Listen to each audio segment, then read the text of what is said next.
V'daber Hashem el Moshe lemor, daber el bnei Yisrael lemor, Isha ki Tazria, a woman who conceives, V'yolda zocher,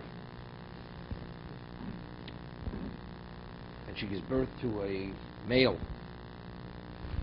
V'tomo shivas yomim, she's contaminated for 7 days. Nidas devosa titmo, even if there's no blood. The classification is called Tumas Yoledus. Rashi, famous Chazal Rashi, cites here. Omer Epsimloi Yishaki Tazria. Omer Epsimloi Shem Shi Tziroso Shal Odom Acha Kol Behemo Chai V'Of Masa Breishis. As the creation of man, or the formation of man, was after all the living species, the animal, domesticated, undomesticated, the bird, in regard to creation. The Torah tells us the laws which pertain to the human being after it mentions the various species, the laws which pertain to the animal, to the birds, to the fish, to all living species.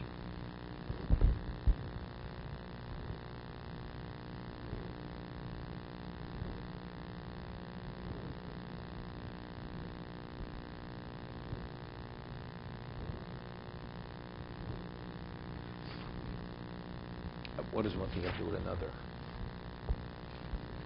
What's mentioned in Rabbeinu Bachya? Why was the human being the last part of creation? Could you imagine? A human being has a function. Hashem creates the human being. He didn't create dry land, didn't create vegetation, didn't create everything, which are all the basic amenities for him. So first he creates everything, Hashem, then the human being. When the human being is brought on the scene, everything is in place. So the human being created last, what does that say about the human being? That the value of existence is the human being. Everything was created for him. So therefore, until everything's in place, he's not introduced to creation, correct? That's the understanding. So that's in regard to what his creation. What is it with the halachas, the laws which pertain to him? Just as in regard to when he was created after all the living species. He himself, the laws, first we speak about the laws pertaining to the living species, then we talk about the laws which pertain to him.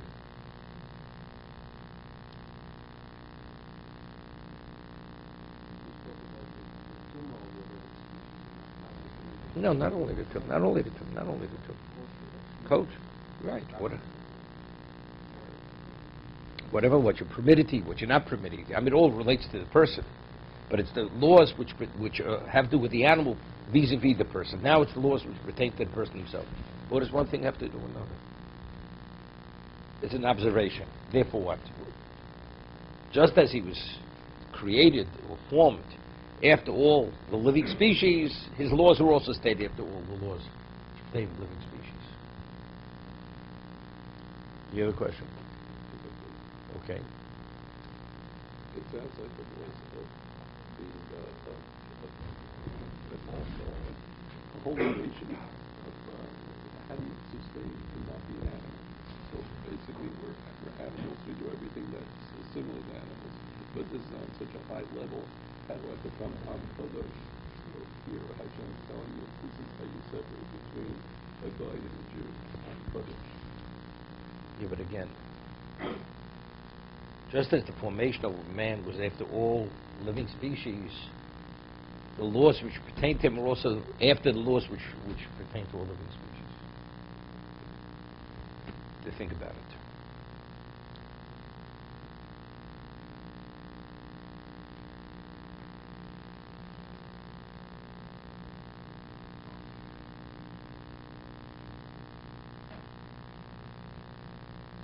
You would say general to specific. The general of the world and now the specific the Jew.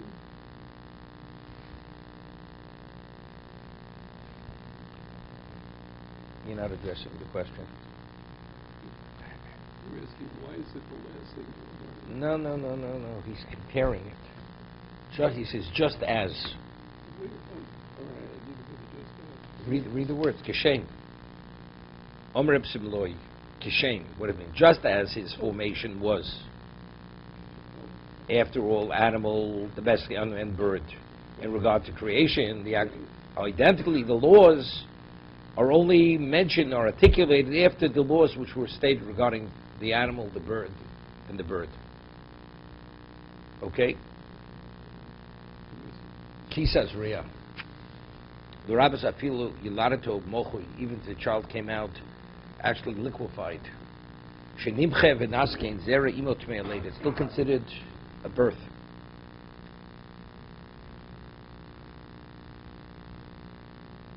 Rabbi Bakhi says over here, you should say, Isha ki older zocher. What do we have to talk about?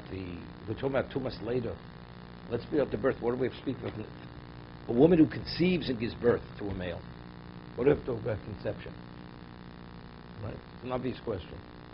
So he explains that the gender of a child is already determined from the time of conception. Isha ki Tazria, it's already from the time it's Yolda Zocher. Now it has to, the fetus has to gestate, has to develop. But in terms of the Zocher is there already. Similar with the Mishnah tells us in Brochos, you could be Bispalel before 40 days. But this 40 days is what? That's from conception to life, because Tazria's conception is before 40 days. But already it could change with tefillah. But under normal circumstances, Isha Kisas Rivi Older Zocher.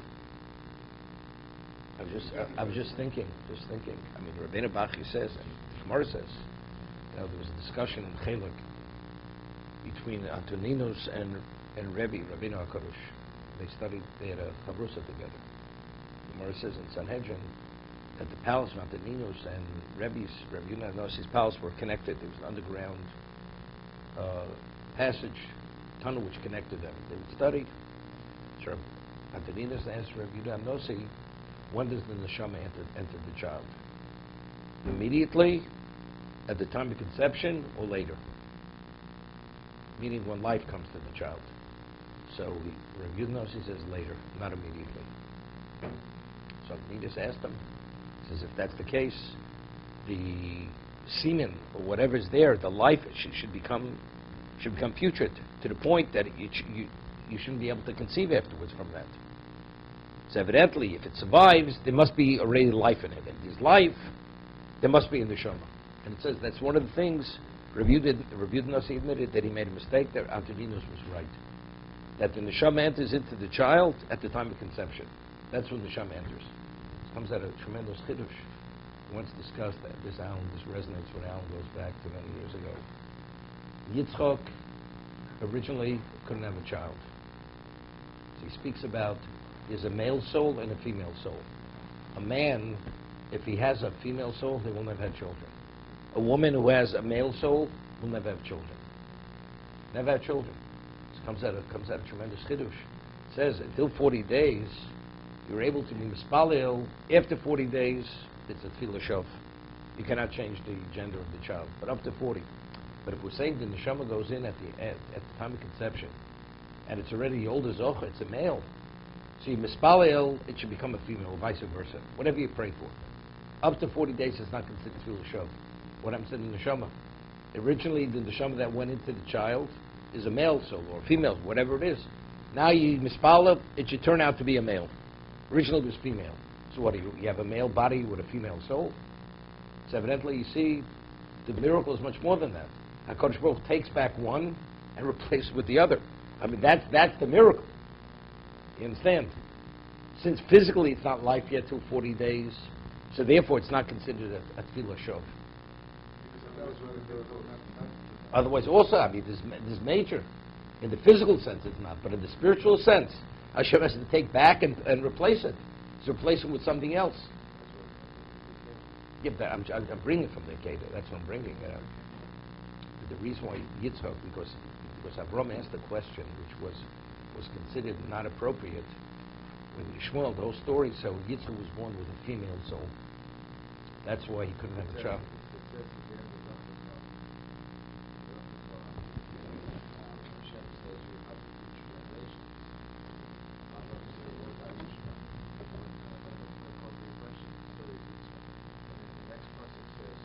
sorrow of another child.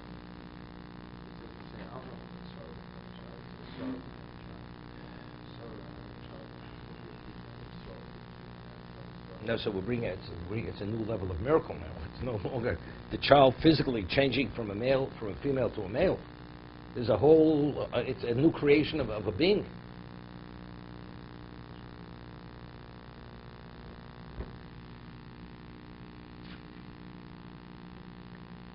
You know, the Gemara tells us in Nida that Cleopatra,